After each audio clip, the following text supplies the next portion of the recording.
Got another minute. Don't know yet. I think she's attempting to figure out if she likes me enough to help me write it. How about you can have So your far, cake and so eat it good. too? One of my That favorite, one's already taken. yeah, one of my favorite Dennyisms. Right. Well, I got 1 o'clock. We can start. Thanks, Louise, for helping us out with the co-host and letting people in. Hey, welcome everybody. It's Denny Grimes, Master Role Play. I'm coming to you from my studio in Southwest Florida. Today's August 30th, and we're going to get into some mastery role play. And again, we practice the way that we roll is question-based listening, enhanced conversations. And the more you get into it, the more, quote, expert you become, you actually become a better listener. Now, let me give you a warning label on this. As you learn how to listen better, you'll notice people around you don't listen so well, and it will frustrate you. So just be aware that you think, what are you guys doing if you're not listening? So your listening will improve. As I mentioned, it is the 30th. And if you're watching this on the YouTube channel and you'd like to be live, just go to dennysmastery.com. And we are 1 to 2 Eastern time on most Fridays. I know it's a holiday weekend. Thank you for showing up. And if you haven't already, go to my YouTube channel and subscribe. Daily, for those that aren't familiar with it, we have the recon role play. Monica, this would be something you could maybe put on your calendar. Not that you'd want to wake up with me every morning, but it goes from 9:30 to 10. We do a daily role play. And there you go. You have the QR code. That's reconroleplay.com. A lot of these folks are on. Most of these people have graduated. We really have college level type conversations. Here's my thought of the day. If you're new, if you're not new, I've got something new for you. I've put together my 4 outcomes. You know, I talked about the 4 outcomes. If the seller does not want to offer or wants to offer low to no buyer agent compensation, I'll get to that in a second. But just so you know how I roll, I believe we should make things easy. You know, Steve Jobs, or is it Carmine? Yeah, Carmine, I'll get his name in the last name in a second. He wrote a book called The Power of 3. So people remember 3. So as you know, we talk about all the time the 3 outcomes, right? So we have that. And most Baptist preachers have a point with sermon with 3 points. We talk about, oh, here it is. Here are the outcomes from a seller, okay? A seller wanting to offer low to no compensation. I wanted it to be 3. However, you tell me if we can get it to 3. And if this is only a test run, you guys work with me on this because this is a work in process. So you imagine you're talking to a seller that wants to offer low to no compensation. Here are the potential outcomes. Number 1, the buyer may instruct, and I was told legally that has to be written that way. Don't say the agent may not show the home, because that would be implying maybe we're not acting right to our customers, who knows what. So I was instructed to say the buyer may instruct the buyer's agent not to show them homes that require them, meaning the buyers, to pay any portion of the buyer's agent commission. In other words, the buyers may say, listen, I don't want to pay any commission. So whatever. Oh, I know we can't say commission. I don't want to pay any compensation. So if the seller's not covering your fee, don't show me the home. Now, let me ask you, this small group, we're all family here. Is that a potential outcome? Yes, it is. All right. I don't know if you're seeing it yet. However, that is a potential outcome. Outcome number 2, the buyer may submit an offer that stipulates the seller pays the or a buyer's agent compensation. So they're just going to basically, you're going to submit the offer regardless. The seller says, I don't want to. That's no different than saying, I'm not leaving the avocado green refrigerator in the garage. Well, you make an offer, I want the avocado green refrigerator. It's classic, right? So is that a cool outcome? Can that happen? Does that happen? Is that a potential outcome? Next, the buyer may deduct the buyer's agent fee from their offer price. So if they're going to offer, and they're offering the house for $300,000, and so they offer, in fact, this just happened to somebody I coached yesterday. Actually, Monica was able to hear him on the phone call. The buyer's agent, or the buyer and the agent, figured out the difference in the compensation, and they made the offer for $2,000 less. So could that not be an outcome? And the last one, I would like to keep it to 3. However, I think we need to have the last one in there. It says the buyer may elect this process. It should be proceed with the purchase of your home in spite of the fact you're not paying for the buyer's agent compensation. They may like the home so much they may move forward anyway. So you see, like from the very 1 to number 4, we've bookended it with, hey, I don't want to see anything, or I don't really care, I want the home. And we sandwich it with how a buyer can react in the middle with 2 and 4. Now, give me your blink on that. I've come up with a new rule. I actually said it yesterday, is that when we're talking, if you get past the 30 seconds of you talking without a break and letting them talk, you're probably talking too much. I just broke that rule because I talked about 3 minutes. So what do you think of the 4? And then we'll talk about for a few minutes how it can be used at a listing presentation. Give me your thoughts.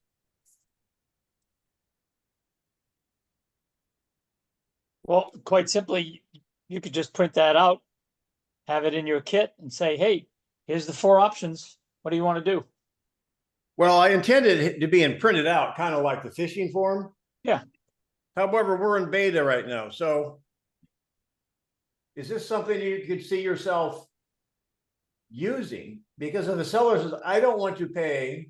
All right. So for example, if a seller says, I want to list my house, like I was talking to an agent yesterday that she has a seller wants to list it at $750 and it's only worth about $400, right? Is that any different than a seller saying, listen, I don't want to pay any buyer agent compensation? Are there not potential outcomes from overpricing your home? Or, and you know that we're not, just as a reminder, we're not talking to the seller. Oh, notice I say seller offering low to no incentives. So I'm going to change each one of these to make sure. I'm not going to say the compensation may be okay. The word that I don't want to use is concession. Right. So I'm never going to use the word concession because I hate concessions. So if we go through the 4 outcomes and they got a seller, let's just kind of role play this in a moment. But anybody else have a comment besides you, Don? I'm reading it, Denny. I'm just trying to conceptualize that 4th one. I don't know.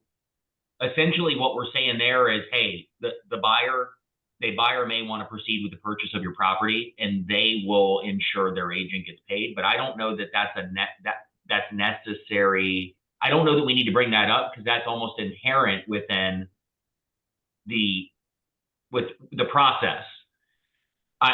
That's my only thought, is maybe we can keep it to 3 because we don't, that obviously is an outcome of or a result of what had just transpired with the lawsuit. I don't know. That's just my thought. Okay, I get that. I'm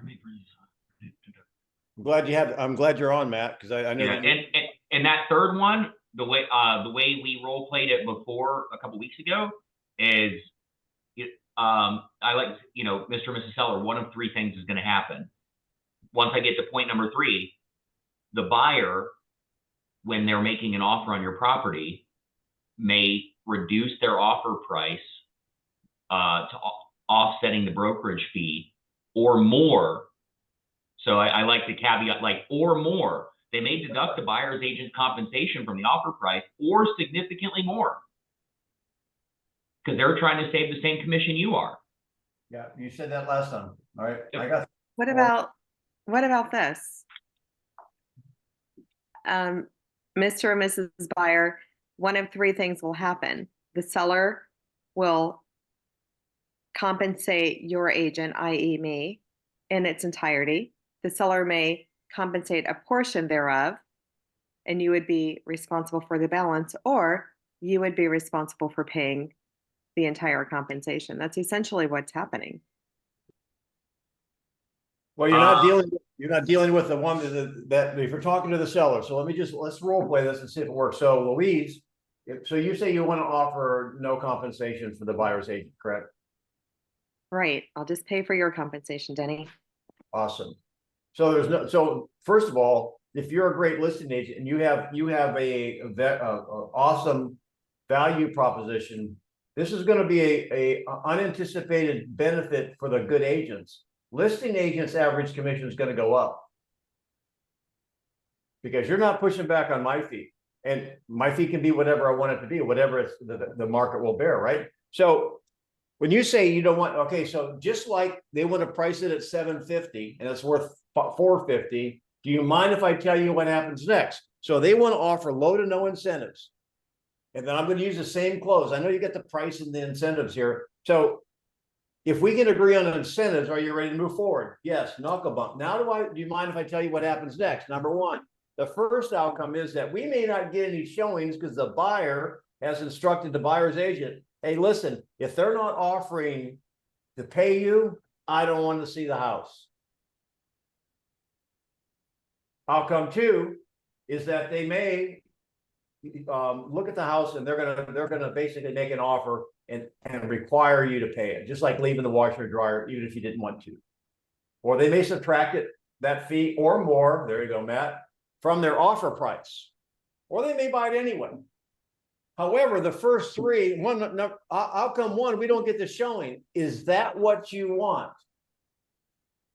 2 and 3, if you go down that road, they're asking you to pay it.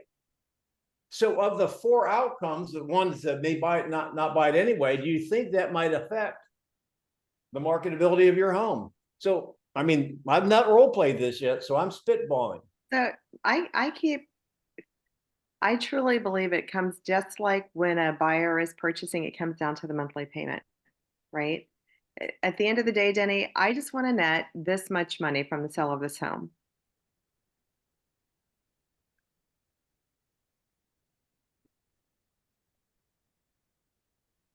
See, I think if we go to that, then everything else will fall into place. And just like even with the buyer, okay, Mr. and Mrs. Buyer, you're willing to spend how much on the purchase of your home? So if we can find everything you want and get you to the closing table, and that's your net amount, are you comfortable with that? Instead of isolating portions of the total amount, why don't we just look at it as a whole? I don't think monthly payment means anything to a seller. Yeah, I don't. I use that as an example. I mean, I was referring to the buyer, right? When we talk to buyers, they say, This is a seller. This is a seller conversation. Understand, but I was applying the concept, right? So with the sellers, they want to net a certain amount, right? We show them the net sheet. We show them what they're going to put in their pocket after the expenses. Why? Does it matter? Does it matter? Yeah, hey, Louise, what I like where your head is going. I'm following you. And that's how I have always handled the objection. I think that's one way to address it. What we're masterminding right now is, Denny's got this second completely different approach to where if you've got a staunch seller that's saying, I ain't paying nothing, okay, great. Because I can masterfully overcome the objection of, hey, well, if we can net you this amount, would you sell the property? And they say, well, yeah, but I ain't paying. So this is the second layer of that cake that we're trying to figure out how to solve the equation for X. But without derailing, the way I explained it last night, I took a buy sell. So they got a sell, buy, got both of them, and I addressed their concerns with the co-broke on the sale. And then when I got to the state required disclosures for the purchase, they were concerned it was going to cost some more. And I just kept it really short and sweet. And I just said, hey, just so that we're on the same sheet of music, just so I understand, if I can secure you a home at a price that you're willing to pay with terms and conditions weighted in your best interest, are you going to be disappointed if I get compensated this amount? They said no. I said, great. That's it. That's how I addressed it. So to that point, but this is something different. This is a different part of the equation. Am I speaking correctly, Denny? Yes, and it's just maybe more of my closure type mindset is I like to give Right. like the 3 outcomes for a seller. I want to come up with something that's all inclusive. So if you choose, Denny. Oh, sorry. I was gonna ask you something. all right, just 1 second. So if you, Oh. so I just like to be able, like a good professional, like a good doctor, here are the things, if you don't do surgery, here are the things that are going to happen. And that's what I'm looking for here. Right. And Yep. notice I'm saying low to no. They may say, we're going to compensate 1%. Okay, awesome. You have the same conversation with them. So you might, you don't have to use it. You may elect not to even have the conversation with them. However, I think they should know if they may be shooting themselves in the foot. Right. I think what's good about it is the fact that if the seller says, no, I don't want to pay any compensation, it puts it in front of the seller that they will realize that they're going to be confronted with it again. They're going to see it again. Just by saying no doesn't mean they're done with the subject, with the Right. concern. That's why Denny's presenting it accordingly. He's like, hey, okay, great. Hey, just so I understand, you feel I'm the right agent to help you, and you're willing to compensate me for my time and services. Got it. All right. So now that we've got that underway, can we talk about what one of 3 things might happen in the event that we offer little or no compensation to buyer's agents bringing buyers? And this is that. I'm thinking, I'm just trying to tee it up in my mind how I normally would. So when they're saying I don't want to offer anything, my first question is always, how do you feel that's going to benefit you? So I always ask that. And then the second lever is, well, I'm going to save money, or I'm going to net more money. Then I'm going to ask, what do you get if it doesn't sell? And they're going to say, well, nothing. Right. So, and then we would work in this, one of 3 things is going to happen, or one of 4 things is going to happen. Yeah, I know you keep dropping the 4th one. Thank you. I know where you stand, Sorry. Matt. This is what I think is going to happen, Mr. Seller. A buyer is going to come in and they're going to offer you a high price A for your property based on the compensation that they feel that they will or will not pay their agent directly. So if that's covered by the seller, I guess it comes down to this. It's going to be paid. It's still going to be paid. How you paid is what's different.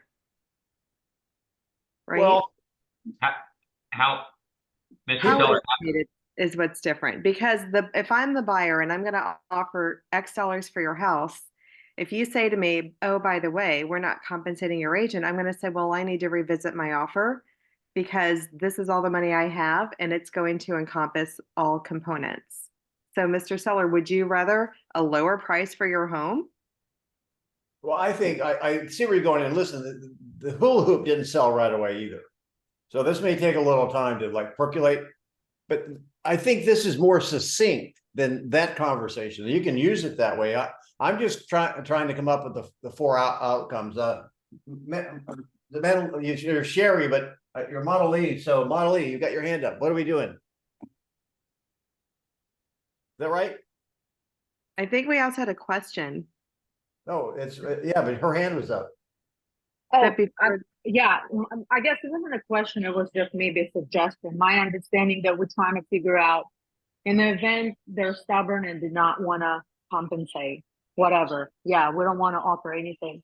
Is it possible to at least keep it open and suggest something? Well, I at least open.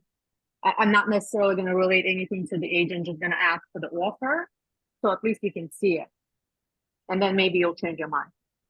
Well, okay, now you're going down another layer here. First of all, there is no difference from the sellers being, quote, stubborn on their offer of compensation or stubborn on their asking price. It's identical. Or they may say, listen, I only want showings from 2 o'clock to 2:15 on Saturday. But whatever they set up, okay, so we have to work around that and tell them the dangers of it. So the second level, which you might have just mentioned, dealing with your question is this, and we've talked a little bit about this, and this is mastery, so we can hover here a second. You can triple the buyer's agent compensation. However, if it's not positioned properly, and you know what I'm talking about on a pricing standpoint, it doesn't, compensation does not matter. Compensation is a minor or maybe even a moot ingredient in the sale of the home. I'll stop there. What are you hearing me say? Price is what sells the house. So will your home sell if it's priced right with zero compensation? Yeah. So, all right, so good. Let me ask you an advanced question. If you have offer compensation that's competitive, might it sell quicker and for more? Absolutely. Well, it's easy to say, defend it. Well, there'll be more showings, more agents involved, and obviously more offers potentially. More eyes on the house. No, are we, Denny, we're saying it's priced correctly and we're offering a bonus. Is it gonna get more showings and sell for more?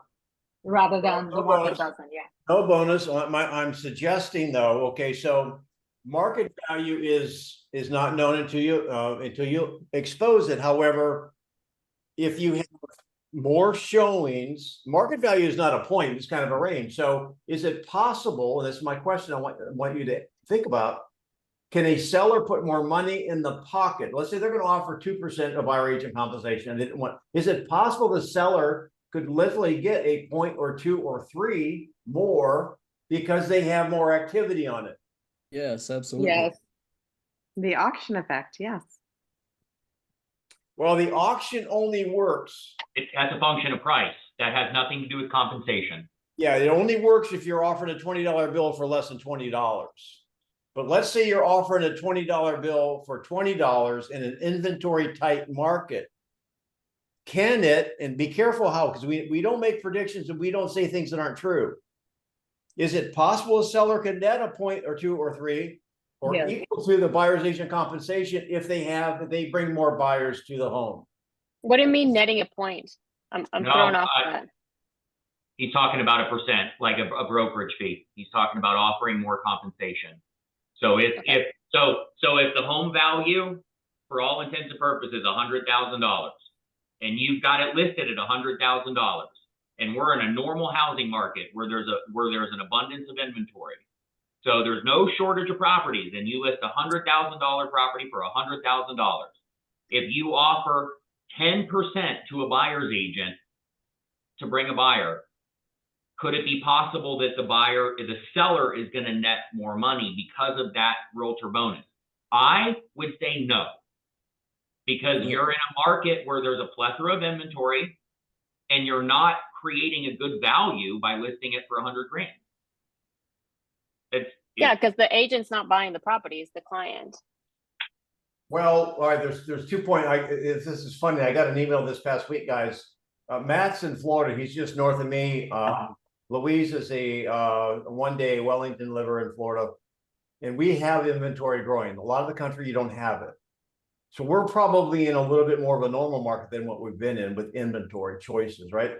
So let's leave the bonus out of it. And I'll just tell you, I just got a bonus, Matt and Louise, because they're in Florida from a condo. They've been trying to sell this high-rise condo forever.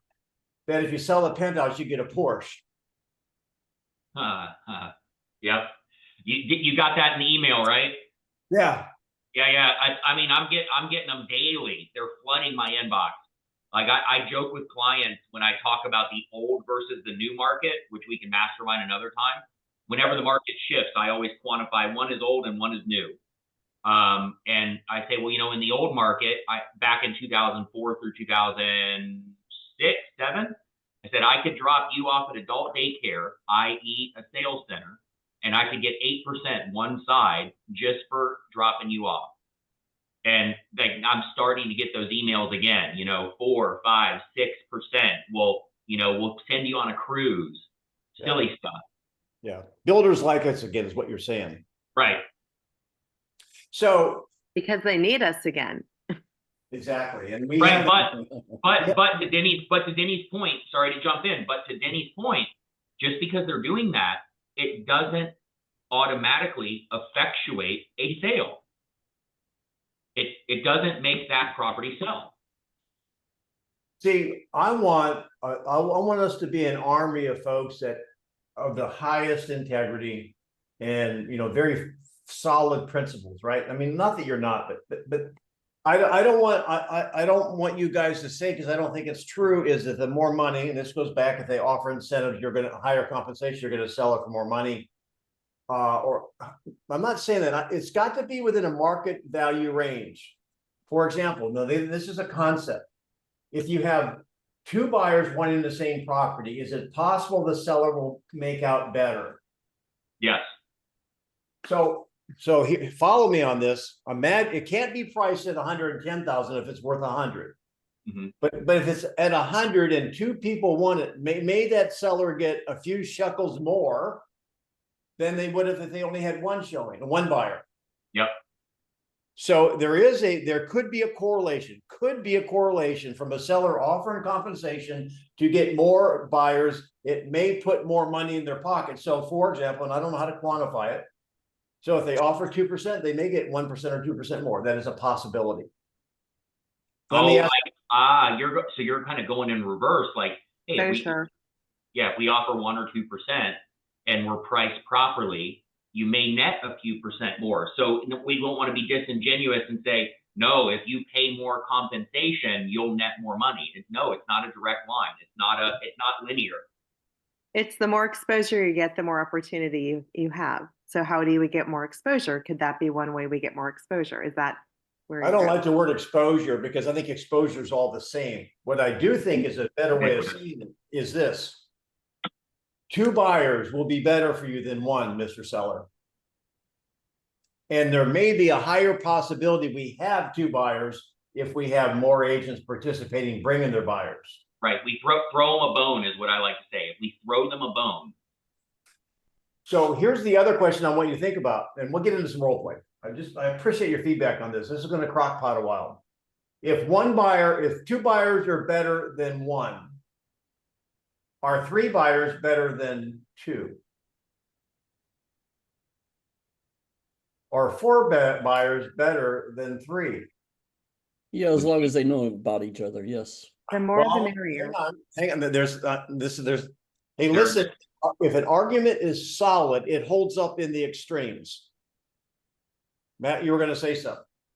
I actually just had this exact scenario just north of you in Punta Gorda, where we listed last Thursday. We had 14 showings, which is a lot for our marketplace, guys, in 6 days. And we had 4 offers. And we sold it over list price, but one of the buyers called our managing broker because they felt I was discriminating. And yeah, it was very perplexing. So to Denny's point, no, 3 buyers, 4 buyers, there is a diminishing return. Hang on that thought. Stay right there. That's what I want you to realize. Go ahead and finish that, because we're going to come back to that. Well, yeah, because at some point, the buyers, the agents, or a combination of both, they get pissed off, and then they may just disappear. And I've had this happen before years ago, pre-2018, where we get multiple offers, and this was just as the market was starting to correct back in 17 and 18, in a negative way. And once a buyer found out there were 2 or more offers, they would disappear and they would slowly fall off, just like a deck of cards. And you'd end up negotiating with an offer you didn't even want. 1. Yeah. The other thing is, Matt, that's an emotional response. The other is mathematical. Right. If you sell a $20 bill and there's like 100 people who want it, here, I guess, let me say it like this. At some point, maybe 2 offers better than 1, maybe 3 is better than 2. However, 10 is not better, or 20 is not better than 10. At some point, the extra offers, take away the emotional component, won't deliver any more money. It's not like right. if you offer a $20 bill at 20 and it's going to be bid up to 40 unless it's a collectible item. Right. There's a threshold for everything. Right.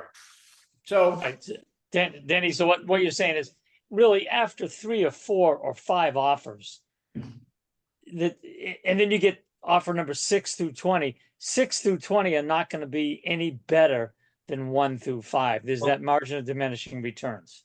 Right. I think it depends on the market and the inventory, right? Well, hold on. No.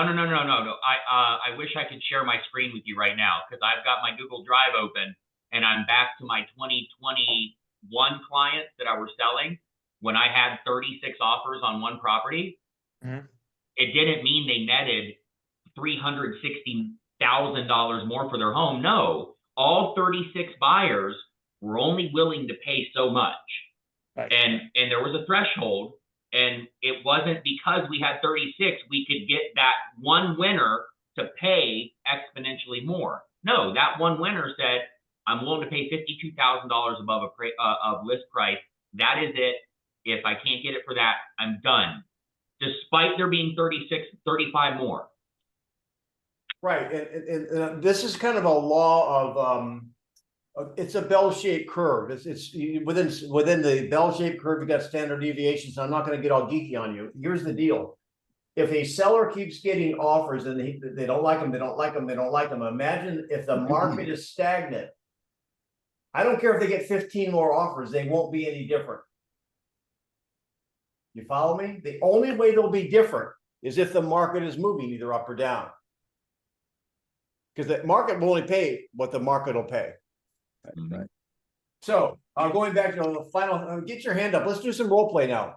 Denny, real quick, just to clarify on my end, this thing that you have behind you, this is specifically for when you say incentives, Commission. Seller. Natalie, you froze. oh, can you hear me now? Yep, you're good. Okay, so just to clarify, seller, this thing that you have in the back that we've been talking about, you're talking about when you say incentives, that means commission, or does that mean seller contribution to the buyer? When I say the word incentives, Yes.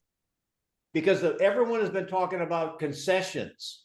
We're not using that word anymore. We're using incentives. So incentives would be compensation. We're incentivizing the buyer's agent to bring their buyers to the home. Okay, I'm so confused because compensation and commission, that I thought that was the same thing for the buyer's agent. Now Yes. incentives and seller contribution, that's for the buyer to help with closing costs. It's just a change of wording. Instead of seller concession, it's seller incentive. For example, if a So seller, that means money or commission to the buyer agent. yes, And I a mean, contribution Okay. from the seller. just let's go Okay. back. Let's go back 50 years. How many sellers have basically before there was a lawsuit? Sellers willing to pay buyers' closing costs. That would be an incentive.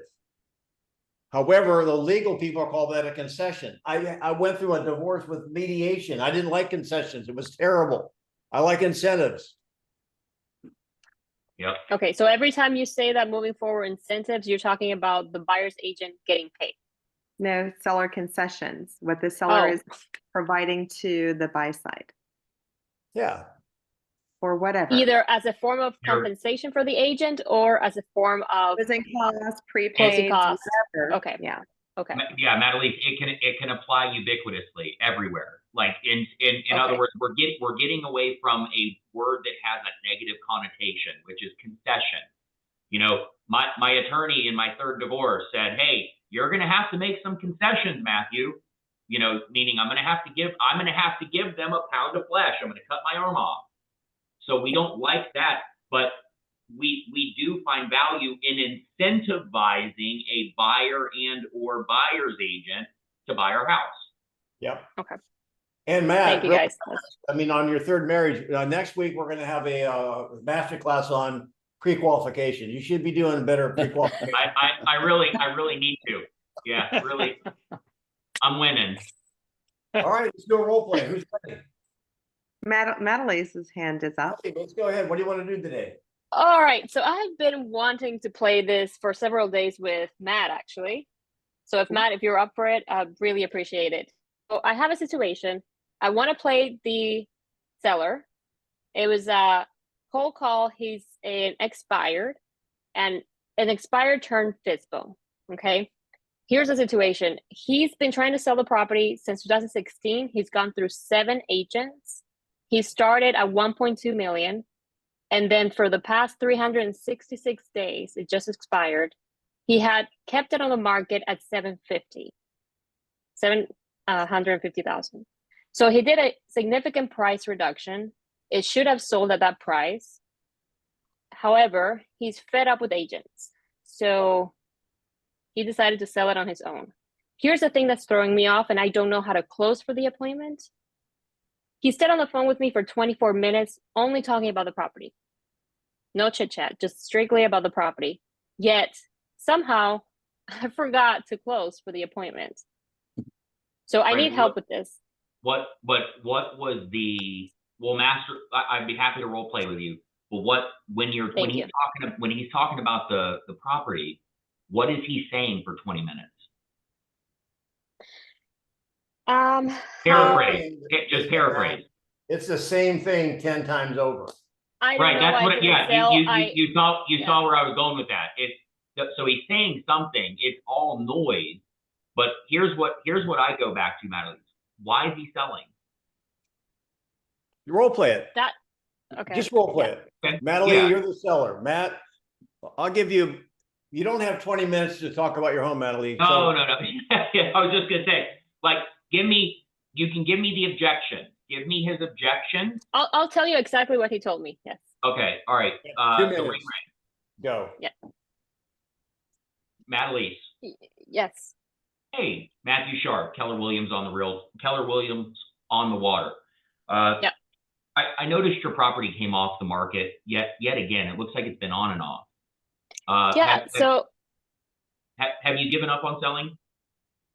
No, I've given up on realtors, so I ended up putting it for sale by myself, for sale by owner. And instead of keeping it at 750, like I had lowered it for a whole year, I'm raising it back to 1.2. And I'm even open to seller owner financing it. Oh, okay. To be that way. Gotcha. Fantastic. What's got you wanting to owner finance it? I need to move it. And like I said, I would rather sell it, but I don't know what else to do. Don't know what else to do. Okay. When you say you're done with agents, what's given you that opinion?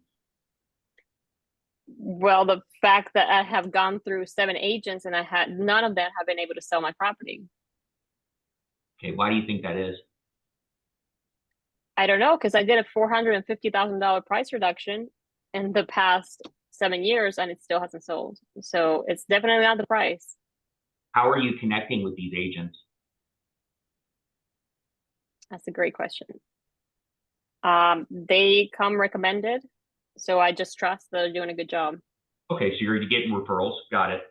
All right, so just so I understand you, it sounds like it's still important to sell the property. You're going to try selling it on your own now, but you're increasing the price by approximately $400,000, $500,000, putting it back on the market.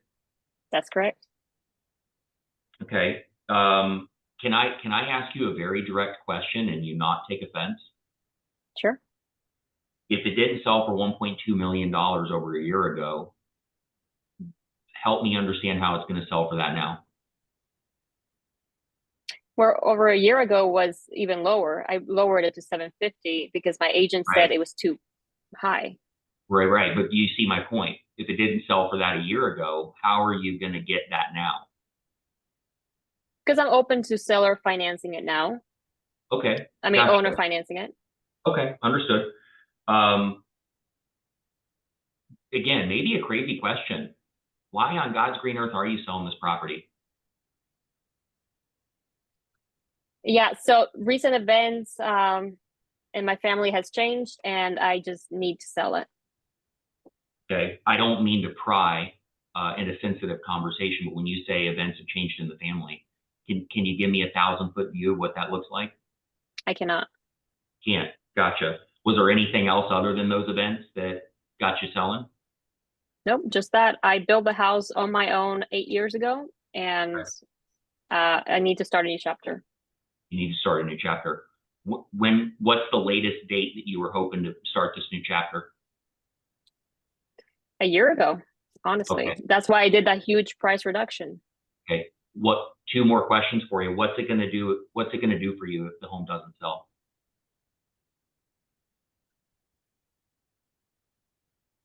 Well, it's gonna sell because I put it on the market for on my own. Okay. Yeah, and it very well may. Is keeping the home an option? I don't know. No, it's not an option. I'm gonna stop you there. You guys, that is a master class right there. So I'm gonna open it up to you guys. What did you hear?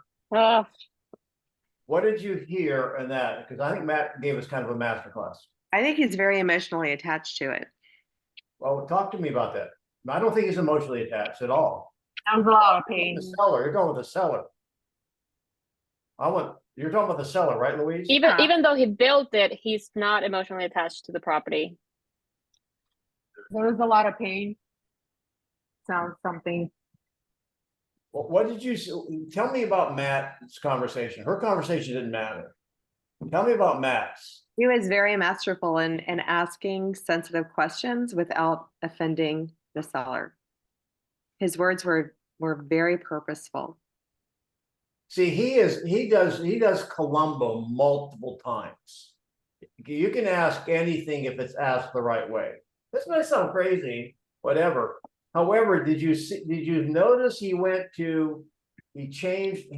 emotion. He got into just have a conversation. He got into a person and there was no well, hey, if I could help you, if I could show you a way, none of the salesmen came out of them. He was a human being attempting to connect with this person.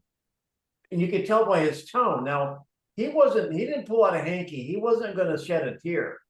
Everything he did was deliberate. However, did you sense that when he asked the questions, the seller's defenses might come down a little bit? Absolutely. I like the last question. How did you word it? It's about it not selling. What was the last? Is keeping the home an option? Yes, take them all the way there and say okay. I thought it was awesome, and the interesting thing was, okay, she said you're role playing the seller. The seller's a he. He said need twice. What else did you pick up in there? I made a couple notes. Anybody want to share what you picked up? I do. Go ahead, Matt, and I've really been observing this the last couple of weeks on Recon. And Matt asked one question at a time. There's no filler words. It's very direct. It's not offensive. And he shuts up and he lets them answer. He's willing to be uncomfortable being silent, which is going to bring out the true objection from a seller versus going in.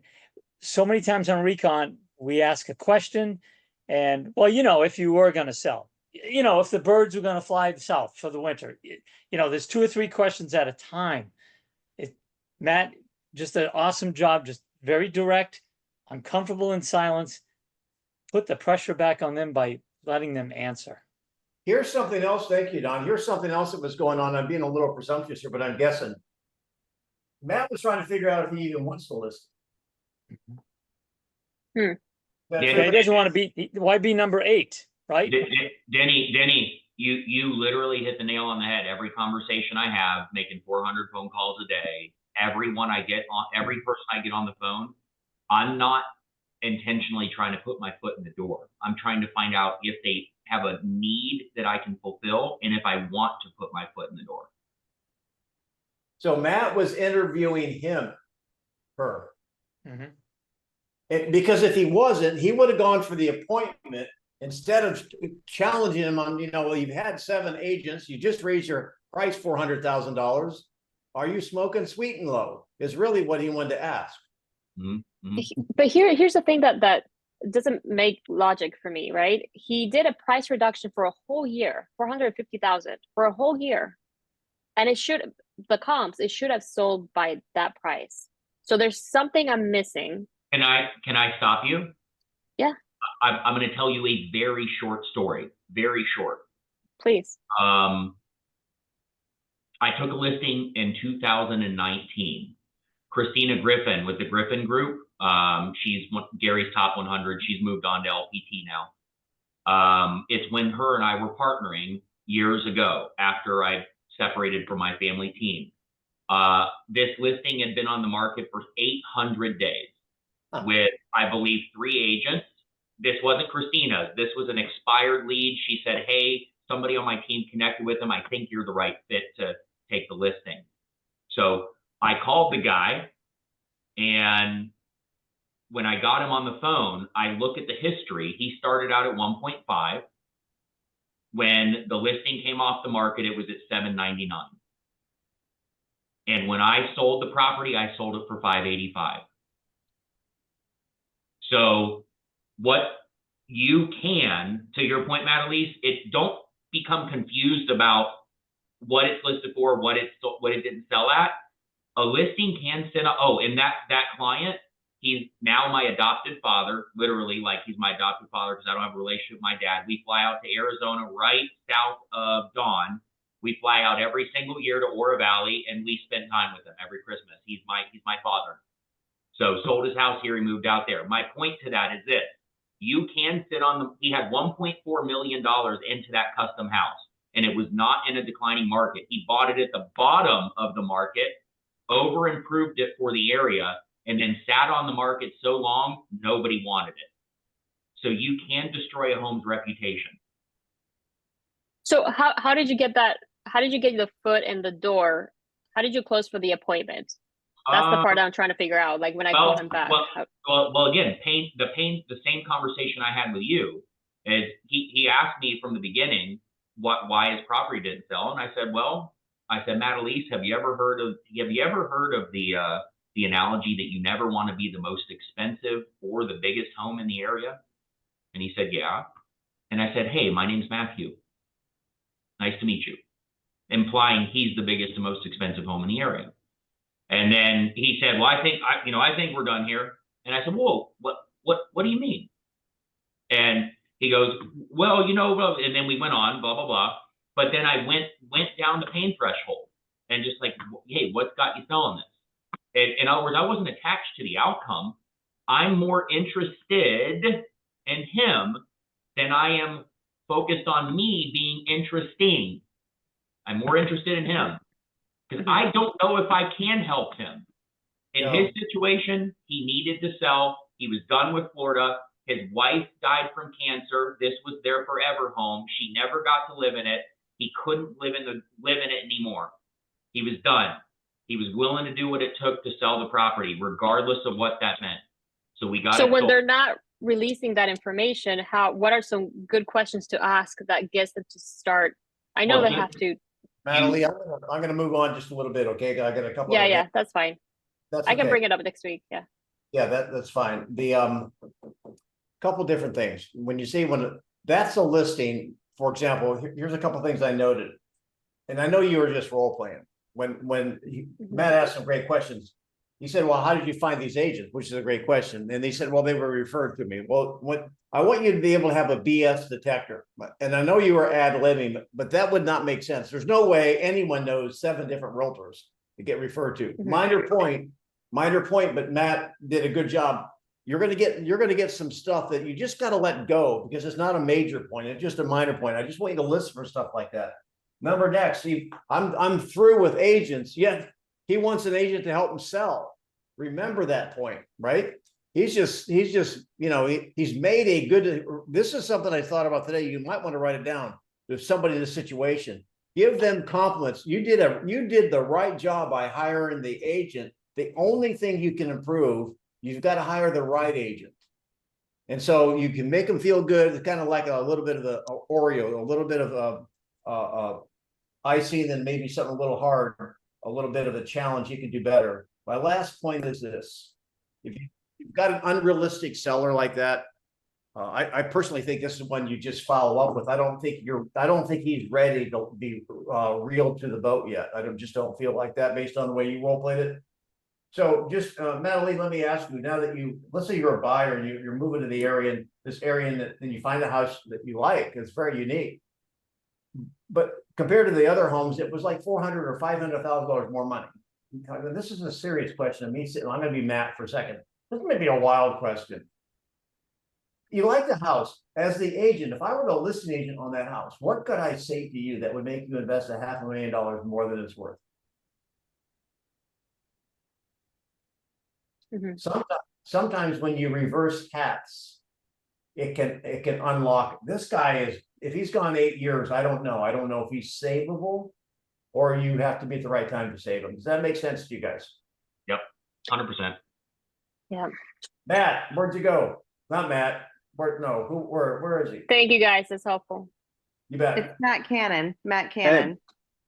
Yeah, where's the other Matt?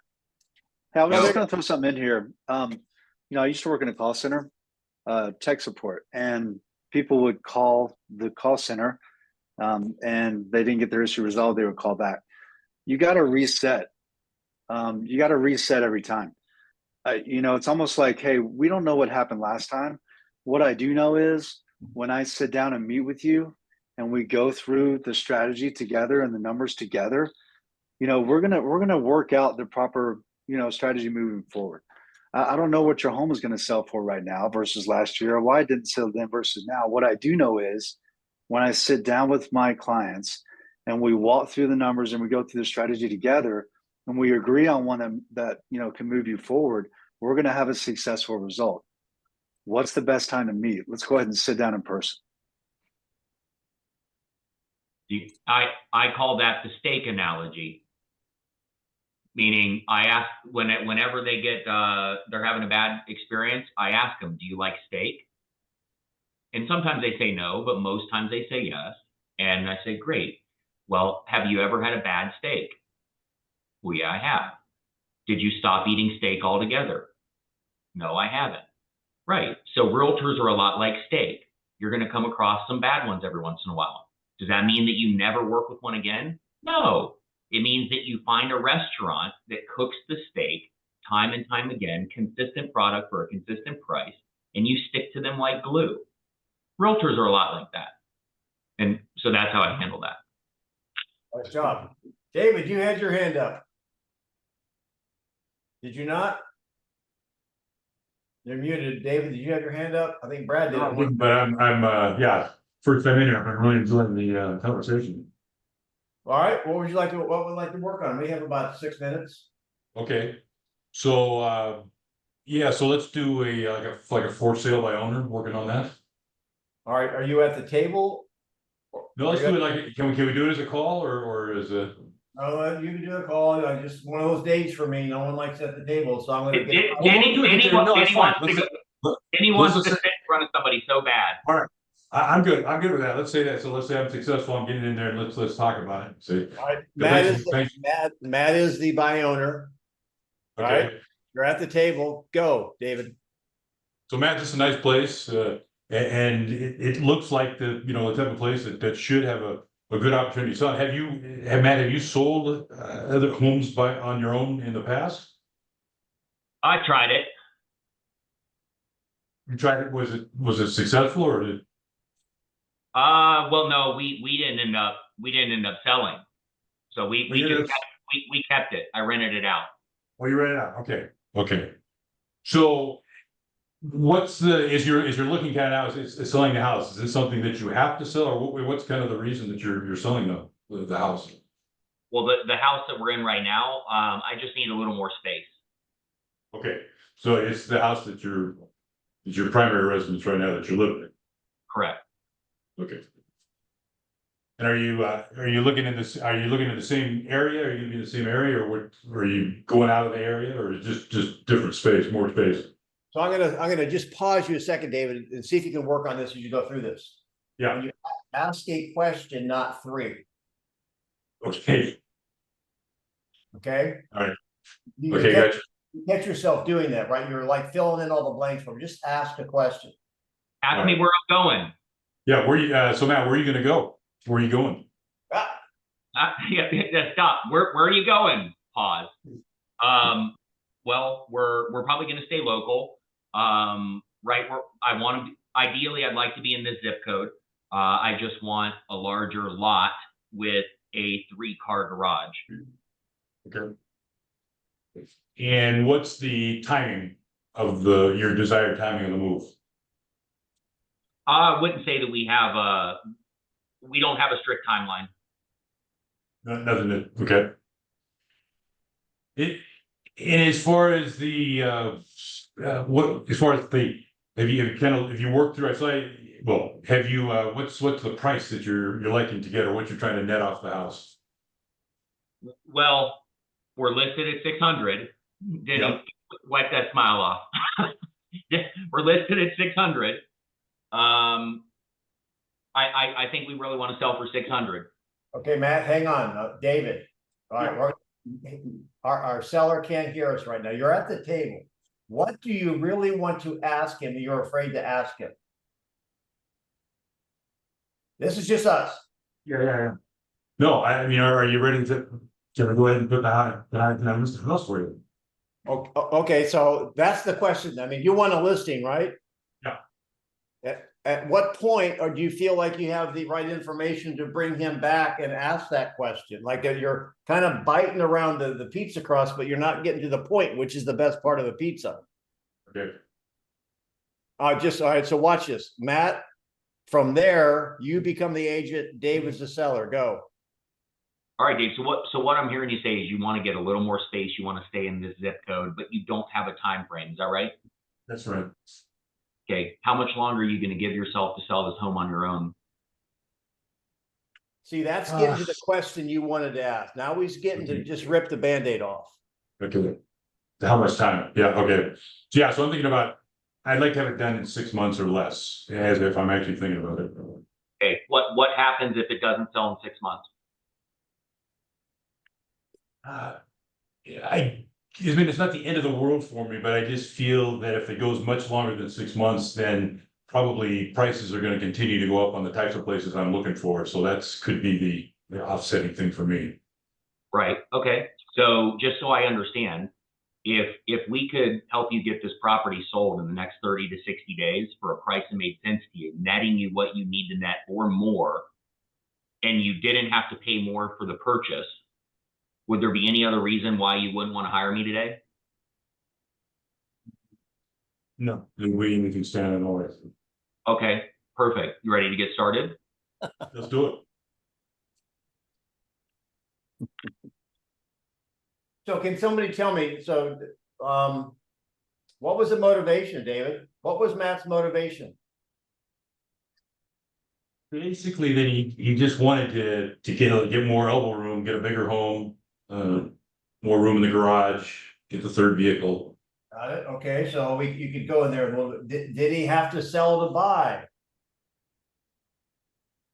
Yes.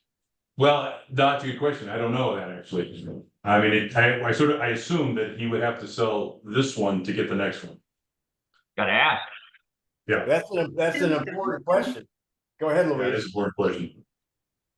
Don't assume. Let them tell you what it is. Just ask. Be direct. Yeah. So great job. Cool. I made a couple notes. I already told you to ask one question. The other thing is that notice that, and I said earlier today, which I've never said before, I have a new rule, and you can tell me if this is right or wrong. I have no science on it. However, if you're talking more than 30 seconds, you're talking too long. Yeah. What do you think, Matt? Should it be 30? I think I 100% agree, Denny. I do it in all my appointments.